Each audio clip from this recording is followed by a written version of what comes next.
Welcome to today's live IELTS class. My name is Adrian and I'm streaming to you live from beautiful Budapest here in the Carpathian Basin. I hope everybody has had a good and healthy start to their week and is looking forward to a productive and enjoyable weekend.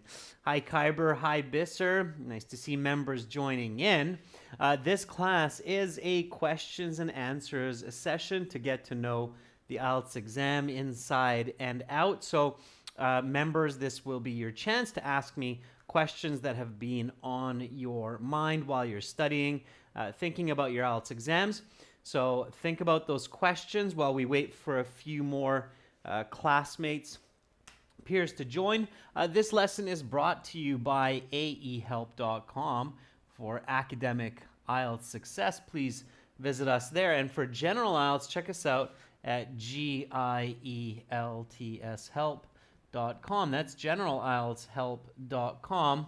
On both of those websites, we have loads and loads of materials, videos, practice exams for you to get some nice high band scores. And just for the beginning here, I want to show you where you can also find a lot of answers to questions. I think students miss this when they're looking at our website. So this is the general website here with the green background. You can click that big red button to join, and I know the screen is dark. It's just so you can see these brighter images. This is the academic website here. It's with the blue background. Again, click that big red button to join the premium package. When you do, then you'll get this My Student account. You can click on that login at the top there. You'll see this My Student account, and you can get this in the trial version as well, which is free. Then you get a tour, and where you can find a lot of answers to your questions are up here beside the Contact Us button. So of course you can always send us a direct message by clicking Contact Us, and then you can send your question through that. But before you even send your question, I strongly recommend going to the forums and the blogs and just checking to see if there's some information that will help you. So if you click on the blog, there'll be lots and lots of useful materials and help. And again, this is all for free, so you don't need to pay for this. Here's IELTS speaking sample scripts, and then there's task 2 writing examples as well. But if you keep going down the blogs, you'll also see topics like IELTS vocabulary, and you'll also see success stories of students. So lots and lots of different kinds of information and different kinds of reading section tips as well. So definitely check out the blogs. And of course, the other really useful page that you can go to is the forum. So if you click on the forum, there's a student support, and then you'll see lots and lots of different topics here that the students are discussing. Okay, so check those out. And of course, it's the same on the general IELTS. Okay, so forums and blogs and the Contact Us button. It's a great way to get your questions answered, members, outside of these classes. Okay, I'll brighten up our lives a little bit here, and then we will get on with today's question and answer session. So I see a lot of members have joined in. Again, this is a Q&A session. We have these every 2 weeks. So if you're a new member, keep in mind every 2 weeks we'll have one class that is focusing on questions and answers to give you a chance to ask me whatever you'd like. Okay?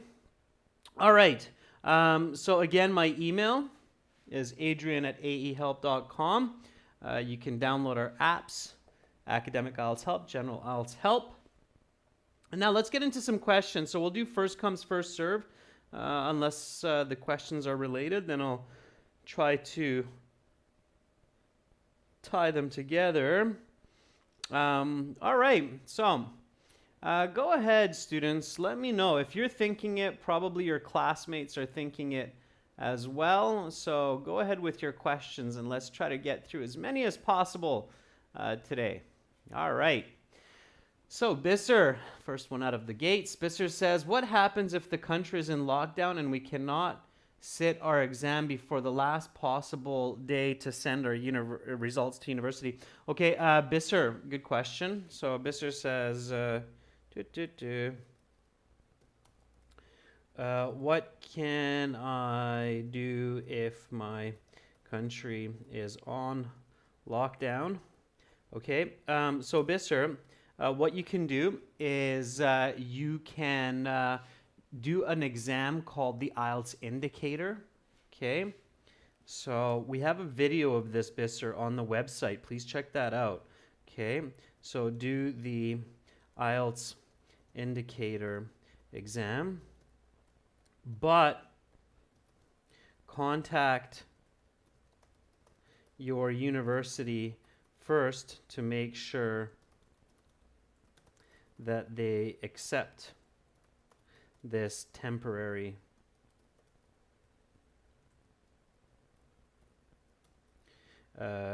replacement. It's not a replacement exam, but IELTS exam. Okay, it's just a temporary exam. Bisser, the university can still ask you later on to do the official IELTS exam, but do the IELTS indicator exam. It's cheaper. Okay, you do it from home.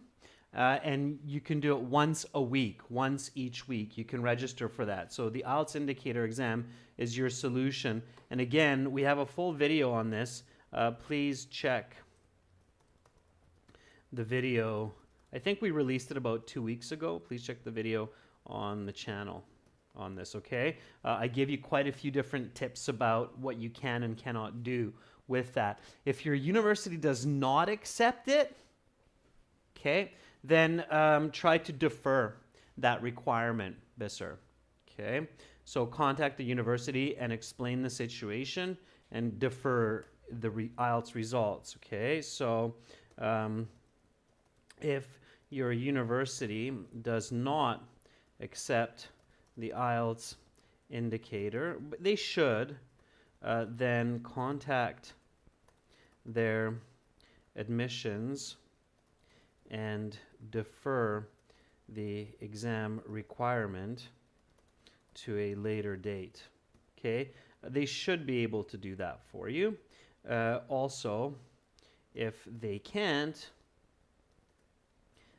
then ask them for alternatives.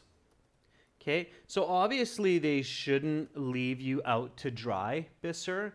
The university shouldn't be like, well, too bad, it's not our problem. They shouldn't do that. If they're doing that, you're probably applying for the wrong university, okay? Any normal quality university should have a solution to this situation.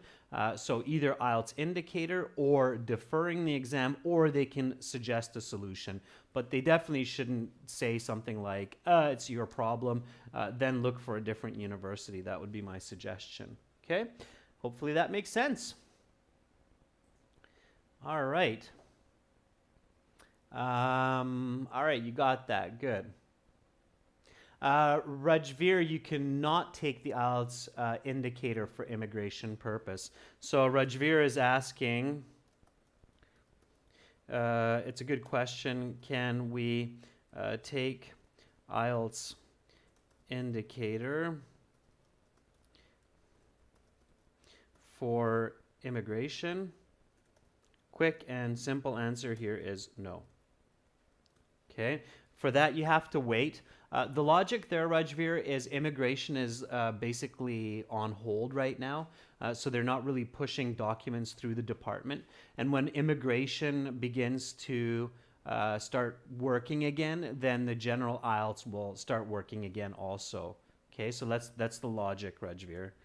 All right, so logic, when immigration offices start to work, so too will general IELTS exams. So that's kind of the logic on that, Rajveer. Okay, so keep that in mind. But the IELTS indicator, no, it does not work for immigration. Okay. All right. So going back, Kyber has the next question. Again, so I'm going to go one question at a time, so keep them coming.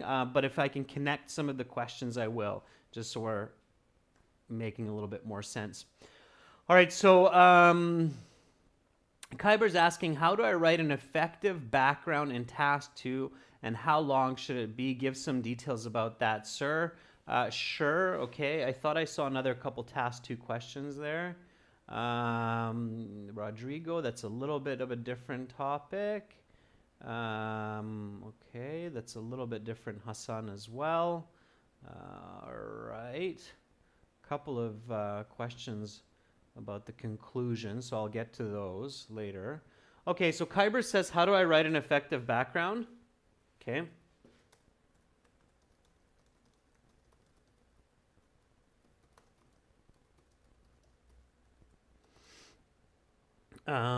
In the introduction. Okay, it's a good question, Kyber. A couple of points. Okay, so it should be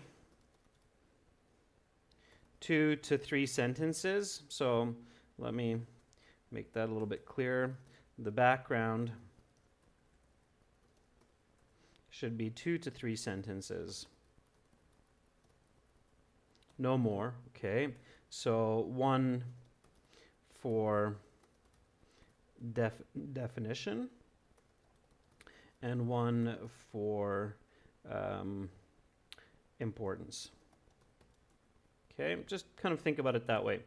Now, how do you write a good background, Kyber? For the introduction, think about your reader. So this is where you really have to think about your reader, okay? So really think about your reader and do not assume that they have the same definition in their mind as you when thinking about the topic and controlling idea. Okay, that's kind of the biggest mistake, students, is when students write the introduction, they tend to make the assumption that their reader has the exact same idea as the writer. Okay, so this week we looked at that question about easier ways to prepare food. So nowadays, preparing food has become easier. Has this change improved people's lives? So when you think about this, right? So preparing food has become easier. Okay, so this is kind of what we're talking about here, right? And a lot of students, I think, with this, when they're writing the introduction, would make some assumptions that their reader is thinking what they're thinking. So some students might think, oh,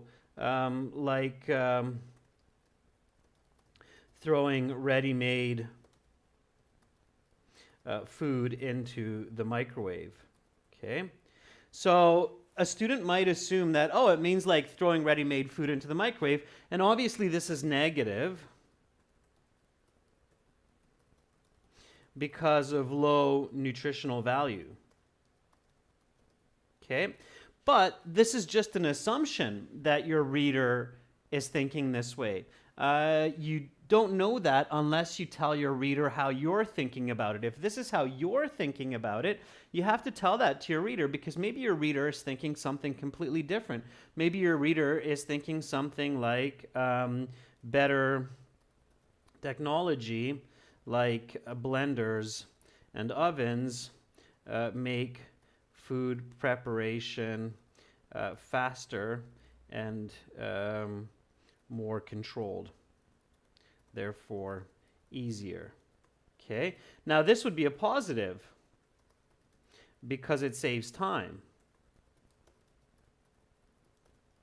So this is Kyber, where you really have to be careful and make sure that you give the definition to your reader in the background that you want to discuss in your essay. Otherwise, if it's not clear, there's going to be a lot of confusion. Okay, and sometimes that's what happens. So in order to do that, Kyber, you really have to visualize and think about your reader as an alien. Okay, that's what we tell in our course as well. So think about your reader as an alien. That means they are smart or very smart, but they do not know what you know. So when you're thinking about your writing and the way you express yourself, your communication, okay, you should ask yourself, if I were to meet an alien from Mars, how would I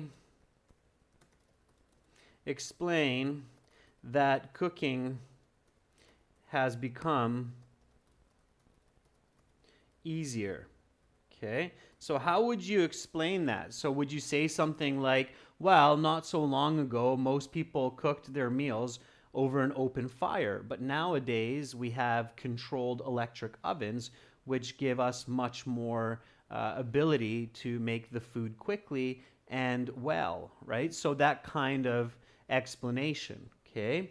And then with the importance, again, always think about those kind of meta ideas that we've discussed, right? So why is this important to humanity? How does it affect communication? How does it affect health? How does it affect time? So these meta domains, okay? Because everything that we do, all of our activities in some way or form affects one or more of these meta or big domains that connect all human life. Okay, it doesn't matter if you're from China, Canada, US, we're all connected by time, we're all connected by energy, by communication, by these kinds of meta human qualities, education, and so on. Okay, so keep those in mind and think about, why is this topic important to these meta ideas of being human or human existence and perception? Okay, that's what you have to think about. All right, hopefully that's clear for everyone. If that's not clear, let me know. And then, of course, that comes with practice. So practicing these steps in this kind of thinking. Okay, so just quickly, when thinking of the importance of topics in task 2, again, revert back to the meta life perspectives of humans: time, energy, communication, education, health, safety. Okay, and there are obviously a few others as well. Okay, so think about those. All right, so let's stick with writing a little bit. I saw that there were a couple of questions regarding the conclusion or task 2. Let's see.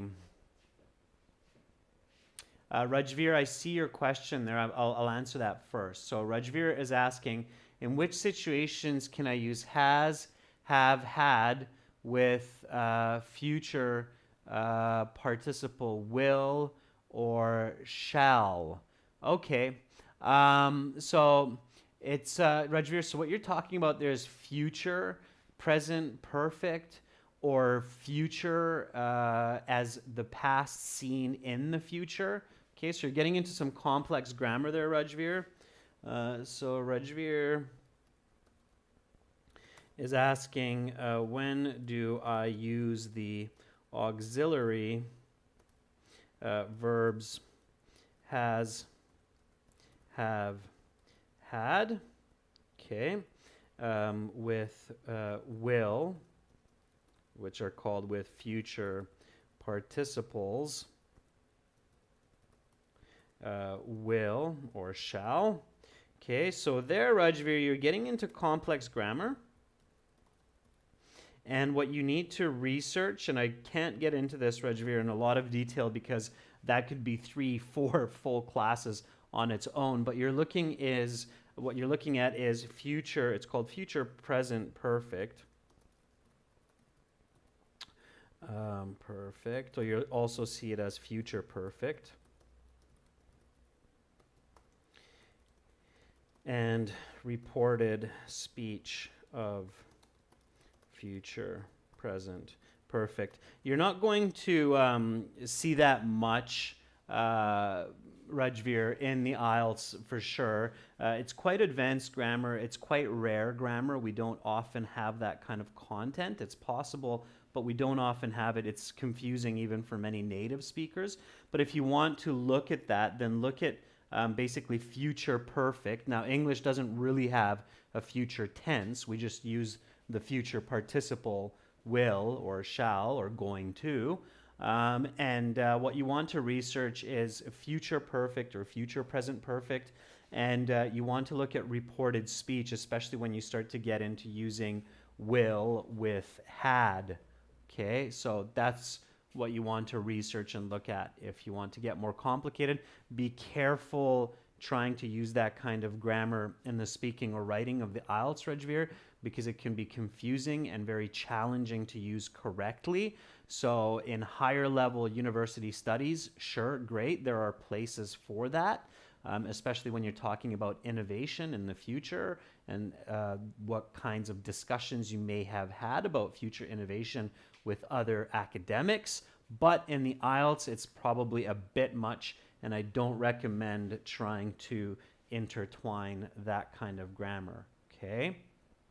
So that's what you want to look at.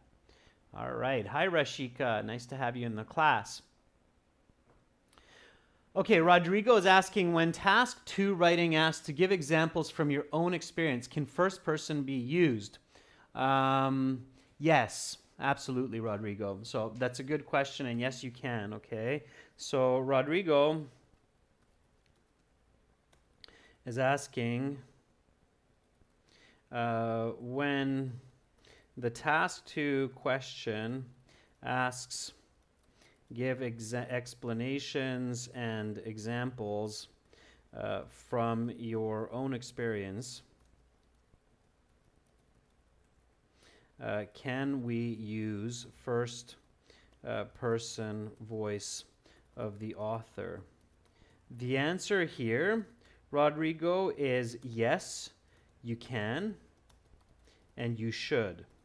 So this is because clearly in the IELTS you cannot use resources like the internet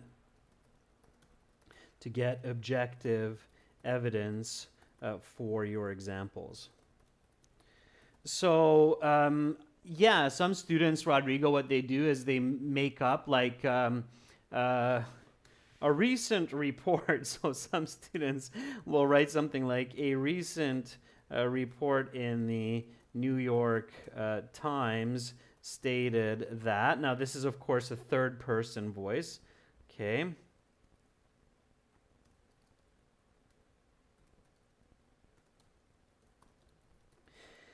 Now clearly, because there's no I, me, my, you should never use you. Of course, never use the second person voice. Now clearly this is made up. So clearly this is made up. And for some essays that do not ask for your personal perspective, this is okay. Okay, and it's usually what we use in university. But I think that some teachers, they kind of forget when they're teaching students for the IELTS that the voice of the writer always depends on the question. So if you're being asked directly for your own experiences, you can certainly include in my experience. And we've trained many IELTS students, and many of them have gotten 8, 8.5, even 9 using the first person voice. So clearly it's acceptable. Okay, I can guarantee you that it's acceptable. We've talked to examiners lots about this as well. Okay, so keep in mind that we have trained thousands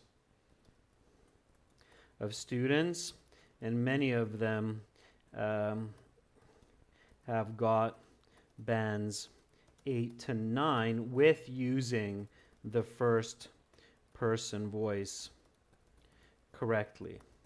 Okay, so there is no rule that you cannot use the first person voice in task 2 of the academic IELTS. That is made up. Somebody made that up because they probably read an article about academic writing and then they applied it to the IELTS. Okay, I'm sure that's what happened. So there is no hard rule that you cannot use first person voice in task 2 of the academic IELTS. Some people learned correctly that usually academic writing uses third person, what's called objective voice, and thought this to be true for IELTS all the time. But that is false. Okay, and the reason why is what I just told you, because unlike university, you do not have access to objective facts during the IELTS exam. Okay. Now, in university exams, when you're sitting there and you have to write an essay for your exam, yeah, sometimes or oftentimes you'll have to use the third person voice, but that's because you actually have to use correct facts that you learned in your semester. So it's not your own opinion or experience, but it's the actual information from your textbooks. Okay. Does that make sense, Rodrigo? I think that's kind of a review for many students, but it's definitely, I think, new to people, to many other people that don't quite understand what the technical idea of writing is. Okay, writing is always an answer to a question, right? You have to look at the question to know what kind of writing is expected. All right. So let's take a look at some more questions here. Yeah, so Dr. Krishna says, is it okay in both reading and listening to answer all caps to avoid mistakes? Yes. Okay. So, Dr. Krishna. The question is, so I'm going to be quick on this because I know many students know this answer. So can I use all caps on in listening and reading? Answer is yes, but this is slower and there is a greater chance to make spelling mistakes. So be careful. Also, only do this in the paper-based exam. Okay, I don't recommend using all caps, Dr. Krishna, for the listening and the reading in the computer-based exam. Okay, I recommend using caps correctly for pronouns. I don't recommend locking in your caps button there. I would be careful with that because you have just as much of a chance of making a spelling mistake that you wouldn't otherwise make. Plus, it's kind of awkward on the eyes to see all caps in non-cap situations, especially in the computer-based exam. So I would only recommend this in the paper-based exam. Also, I recommend writing your answers in lowercase during the listening. And then if you want,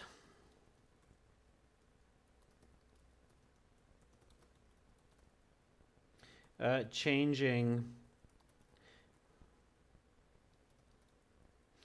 the answers to all caps when you transfer your answers to the answer sheet in the 10 minutes at the end of the listening. Okay, so that's what I recommend doing, just because, again, it's faster, Dr. Krishna. Okay, all right, so let's keep going here. And let me just restart the recording here. All right. Kyber says, can I use thing words in task 2? No, Kyber, avoid the word thing in task 2, in task 1, and in your speaking. Okay.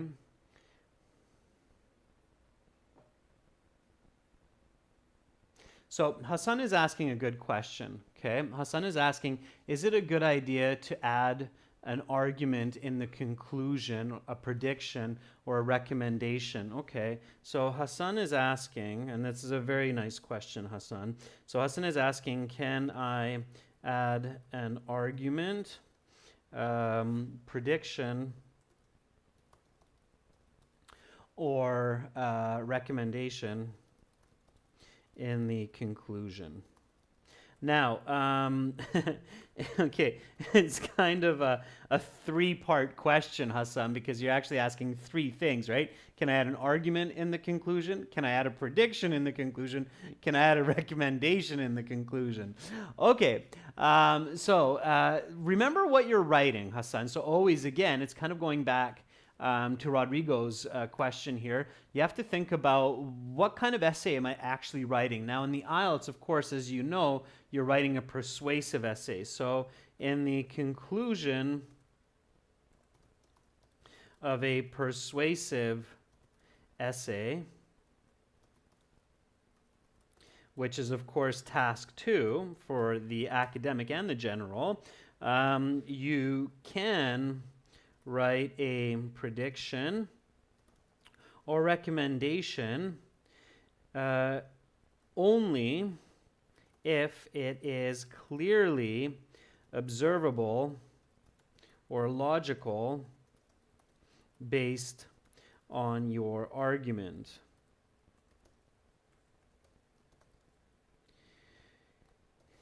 You must not include a new argument that is not in your essay, or any information that is not supported by your essay. That's considered bad writing. Okay, and I have seen that with some students' essays where they write a conclusion and then they write in conclusion and then one more piece of information. Let me show you what that is, okay? So I'm going to type up a quick conclusion here regarding our task 2 that we did. I know we couldn't finish that conclusion, so let me just do that, okay? Let me just type up. It'll only take a minute, and then you'll see an even better, because I think there's a couple more questions about the conclusion. So give me 2 minutes here to type up a quick conclusion. So in conclusion, the significant improvements in cooking technology and access to ingredients have certainly made people's lives visibly or notably better. Not only can cooks take more time for themselves, but they can also offer a, let's learn the spelling for this. Smorgasbord, I think, is the word. It comes from, yeah, there we go. There's a nice, interesting word for you, not only to write, but pronounce. Smorgasbord. Smorgasbord. I think we can thank the Swedes or the Finns for that word. Smorgasbord is a type of meal where it's kind of a buffet, like you have all different kinds of meals and many different kinds of food. So the pronunciation is smorgasbord. Okay, smorgasbord of cuisines for their guests. And then this is my take-home message. So what you're wondering about here is the take-home message. Okay, Hassan, so what can you do for the take-home message? So here in my conclusion, all I'm doing is I'm summarizing my points, paraphrasing them. I'm strengthening my argument, okay? In my argument, I definitely want to add the first person because it was a first person essay, okay? So in conclusion, the significant improvements in cooking technology and access to ingredients have certainly made people's lives notably better. Not only do I believe, right, because it's first person and you should show first person voice, Rodrigo, it's going back to your question in every paragraph. So if you're writing a first person essay, make sure to show that in every paragraph. Not only do I believe, and that's all you need to do, that this enables cooks to take more time for themselves, but they can also offer a smorgasbord of cuisines for guests. And then here is kind of like a closing thought or a take-home message, right? I cannot imagine my life today if baking a loaf of bread would still take 8 hours. Okay, so there's kind of my take-home message there, reflecting on the past and how challenging that was, right? Remember what the hook was in my essay? The hook was every day people are challenged to prepare food. So thinking about that hook, I'm coming up with this take-home message. I cannot imagine my life today if baking a loaf of bread would still take 8 hours, okay? Because I talk about saving time and energy in the essay. I talk about the access of ingredients, so I don't need to go to the next town to buy flour or yeast for making my bread. People had to do that not so long ago, right? As even just to get some ingredients, they had to travel very, very far. So I can do that. So this is logical and it makes sense for the conclusion. But what I cannot do, okay, is I can't do something like, however, if people eat microwaved foods daily, this can have a negative impact on health. So people must use cooking technology wisely. Okay, so this would be a bad take-home message. Okay, not good. All right. Why? Because I don't talk about the negative sides of preparing food in an easier, faster way. And yes, of course there are. So if I wrote a much longer essay, if I wrote a 1,000 word essay or a 2,000 word essay, I could maybe get into discussing both sides of the use of technology in cooking and making lives easier. But IELTS, you only have 40 minutes. You only have about 300 words. So you have to be very careful how you use that time and use it wisely. And you can't create a sentence like this for your conclusion when you've discussed throughout your essay the positives of preparing food in an easier way nowadays. You can't suddenly jump to a completely different concept that's not discussed and then throw it into the conclusion because you think you'll get points for that. You're not going to get points for that because it lowers coherence. Okay, here your reader's going, whoa, what's going on? I just read a whole essay about the positives and now you're suddenly throwing a negative at me at the very, very end. That's just confusing. Okay, so don't do that. All right. Does that make sense? Does that answer many of your questions about the conclusion?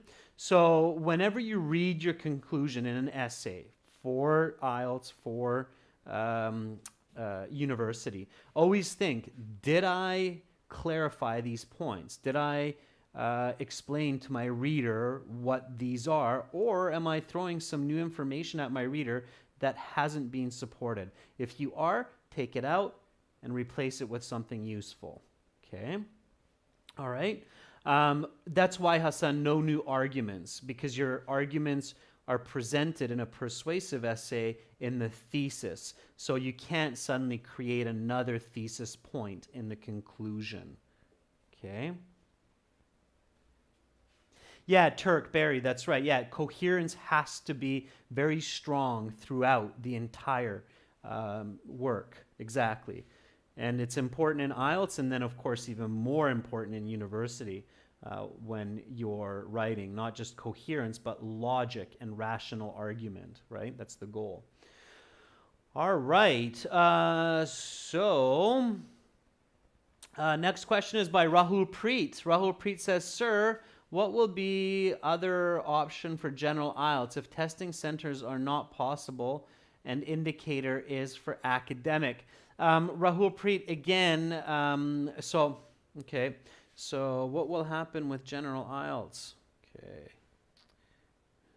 It's a good question. So what's going on with general IELTS? That's Rahul Preet's question because the IELTS indicator doesn't work for that, as we mentioned.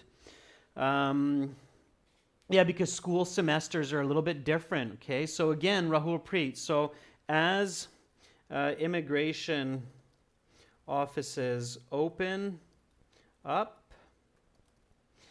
so too will test centers for, now this is a bit of repetition from before, for general IELTS, okay? And keep this in mind, so IELTS has promised that they will schedule double the amount of exams compared with the usual to make up for lost opportunity. Okay, so keep your eye out for that. If you haven't registered for your IELTS yet, you'll definitely see that what should, according to the IELTS test centers, British Council, IDP, and other outsourced test centers, what should be happening is you should be seeing a lot more test dates and test centers popping up, especially over the next few months, to make up for that. So they're going to try to move these papers along faster. So keep an eye out for that. Okay, Rahul Preet. So that's the best that they can do in the given situation. All right, I hope that makes sense. All right. Dr. Krishna, kindly suggest task 2 conclusion beginning in a nutshell, which isn't cliche. Very good. Yeah, I can tell, Dr. Krishna, that you've done quite a bit of schooling and you're realizing that a lot of it's cliche. For the IELTS, a little bit of cliche in the conclusion is okay. All right. So for IELTS conclusions, a bit of cliche is okay. What I mean by that is in the IELTS, you can start by, in IELTS, do start with in conclusion or to conclude. Okay. Don't start with to sum up or to summarize. I think that's kind of awkward for a persuasive essay. So start with that. And then basically paraphrase the points of your essay or your thesis here. Okay. So that's just kind of general. You don't need to be too fancy, Dr. Krishna, for the conclusion of the IELTS essay. Just kind of paraphrase. But for those of you who are going to do university, especially in US, Canada, Australia, UK, you'll very quickly learn that professors do not like to see at the college or university level this kind of start. So in college and uni in the States, Canada, UK, Australia, New Zealand, let's say, profs do not like to see conclusions start with in conclusion. In most cases. There are the rare case, but in most cases they don't like to see that because they get so tired of reading in conclusion 10,000 times each semester. And it's very clear that when you write a conclusion to a paper, it's your last paragraph, and of course that's your conclusion. That's very obvious from the standard structure of essays, so it's clear. And they'll actually circle this kind of a comment in the first year for first year students, and then with red pen they'll go like this. They'll go, let's see if I have some red, they'll go, yes, I know. It's your last paragraph. Okay, so they'll do that. Yes, I know. So don't do that in university, but in IELTS do that. Okay, in high school they still do that, and you can do that on IELTS. So that's all you have to do. Don't get fancy, Dr. Krishna. We can talk more about high-level conclusions, but that's outside of the realm of IELTS and what you need for IELTS. Okay. All right. Jainil is asking, what is the difference between comma, hyphen, semicolon, colon? Okay, Jainil, that's a big question. So punctuation is what you're asking about, yeah? So Jainil is asking, and I did a full class on this, Jainil, a while ago. So, and I believe there's an HD video on the YouTube channel about this, Jainil. So what are the differences between commas, semicolons, colons, hyphens,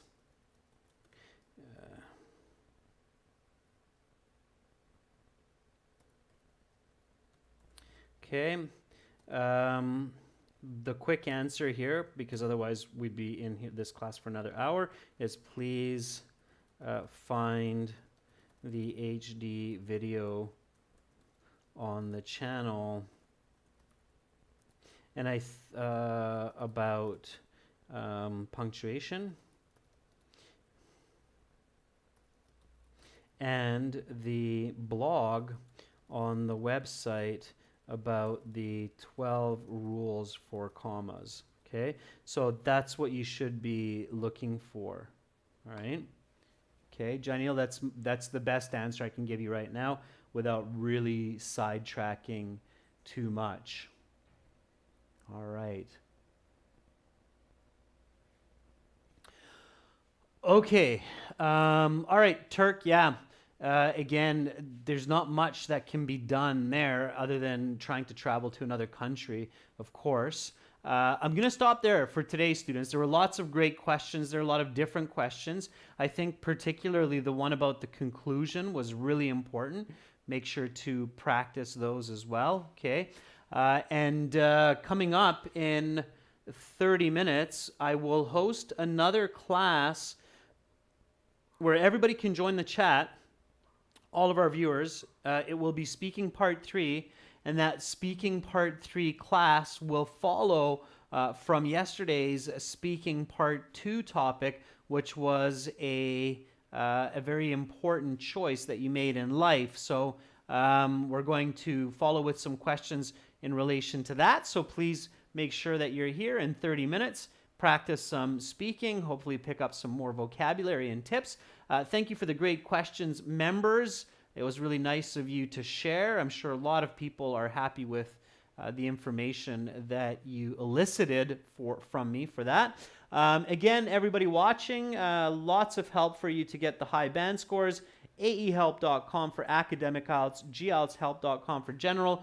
We're not just a group of teachers, but we're also a group of psychologists and philosophers and education experts. So we look at these IELTS exams from a variety of perspectives. So check out our materials there. We help lots of students pass and improve for the IELTS every day. That's all for now. My name is Adrian. I'm signing out from Budapest. See you in 30 minutes. Bye.